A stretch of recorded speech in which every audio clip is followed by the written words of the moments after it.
কনসার্টে ফিরছে odd signature. Odd signature the comeback শিরোনামের কনসার্ট দিয়ে ফিরছেন তারা।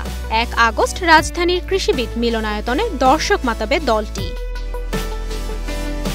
গেল বছর সিলেট যাওয়ার পথে নরসিংদীতে সড়ক দুর্ঘটনায় মারা যান ব্যান্ডের গিটারিস্ট ও ভোকাল আহসান তানভীর পিয়াল। আহত হন ব্যান্ডের আরও 3 সদস্য। এরপর থেকেই ব্যান্ডটি ছিল অনির্দিষ্ট বিরতিতে। কয়েক মাস ধরেই সামাজিক যোগাযোগ মাধ্যমে অড সিগনেচারকে ফেরার আকুতি জানাচ্ছিলেন ভক্তরা। মানসিক ট্রমা ও পরিবারের অনুমতি না থাকায় ফেরা হচ্ছিল না তাদের। তবে চলতি বছরের মে মাসে ভক্তদের ডাকে সাড়া দিয়ে জগৎমঞ্চ শিরোনামের একটি গান প্রকাশ করে অড সিগনেচার। ব্যান্ডের এক সদস্য জানান, পরিচিত গানের সঙ্গে অপ্রকাশিত কিছু গানও প্রকাশ করবেন তারা। সেই সাথে ব্যান্ডের নতুন সদস্য, ভবিষ্যৎ পরিকল্পনা সবকিছুই আনুষ্ঠানিকভাবে জানাবেন কনসার্টের দিন।